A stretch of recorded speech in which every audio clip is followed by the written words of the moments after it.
This is Terrence Andre Banks with Information Age Financial Solutions, coming to you with an article I read from Real. What's going on with pensions, and we really haven't talked about that in a while.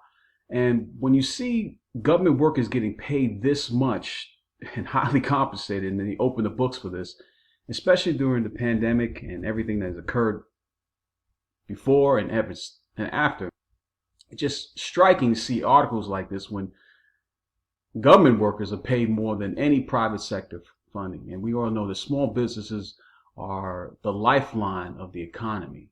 And with everyone trying to get into a government job, and who wouldn't want to with these kind of salaries, it's just extremely important just to know the space that we're in and just to be mindful. This comes from my hometown, New York City, born at, lived at most of the portion of my life.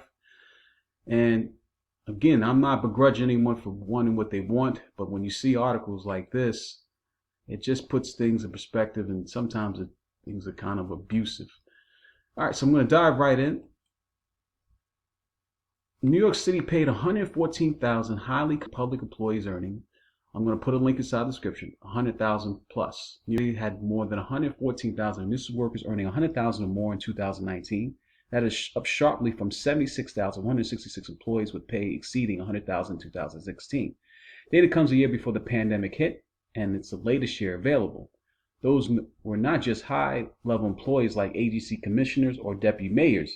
New York City employees included thermostat repairmen, $198,630, regular laborers, I understand this again, regular laborers holding away $2,169, electricians taking home $253,132, and plumbers pocketing up to $286,245.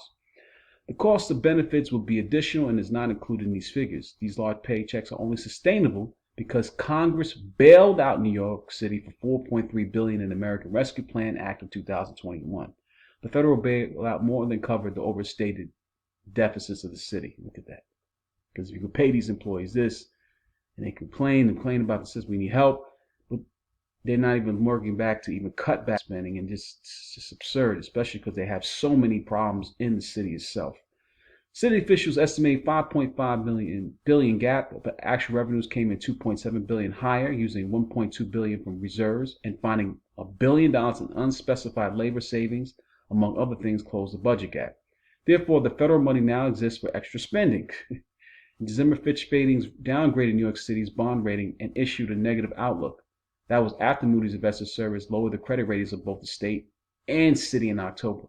So not only are you paying these individuals extremely high paychecks and just overcompensating for things, the city as a whole was downgraded as their bonds and gave it a negative outlook and lowered the credit ratings of both the state and city in October. To say that we live in perilous times is just an understatement by far. This article has been of value to you. Please subscribe, leave some comments. Until my next video for Information Age Financial channel, I'm out.